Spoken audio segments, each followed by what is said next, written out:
Une réunion extraordinaire du Conseil national de sécurité s'est tenue ce mardi 12 juillet 2022 au palais de la présidence de la République sous la présidence de son Excellence M. Alassane Ouattara, président de la République.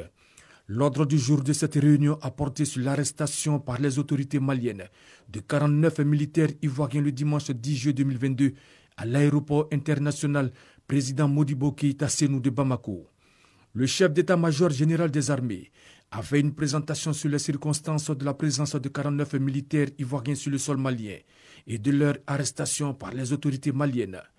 Contrairement aux allégations contenues dans le communiqué numéro 034 du gouvernement de transition du Mali du lundi 11 juillet 2022, ces militaires sont régulièrement inscrits dans l'effectif de l'armée ivoirienne et se trouvaient au Mali dans le cadre des opérations des éléments nationaux de soutien NSE.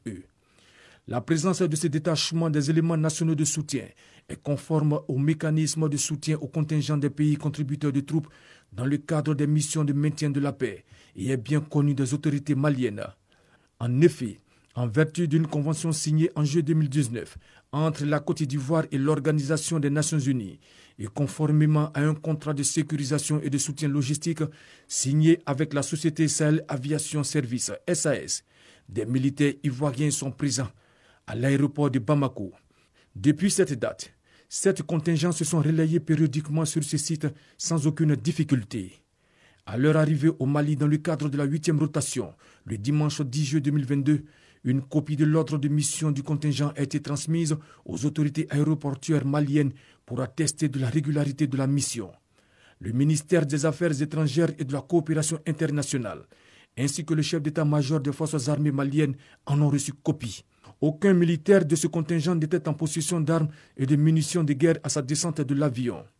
Les armes du contingent, comme autorisées par les Nations Unies pour la protection personnelle et les cas d'autodéfense et selon les procédures en la matière, se trouvaient dans un second avion. Au regard de ce qui précède, le Conseil national de sécurité demande aux autorités maliennes de libérer sans délai les militaires ivoiriens injustement arrêtés. Le Conseil national de sécurité tient à rappeler que la Côte d'Ivoire, qui a toujours œuvré au sein des instances sous-régionales, régionales et internationales pour la paix, la stabilité et le respect de l'état de droit, ne peut s'inscrire dans une logique de déstabilisation d'un pays tiers.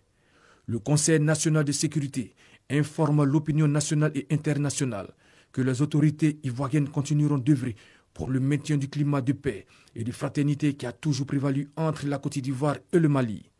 Enfin, le Conseil national de sécurité appelle les populations au calme et à la retenue et assure que toutes les dispositions sont en cours pour obtenir la libération rapide de nos braves et vaillants soldats.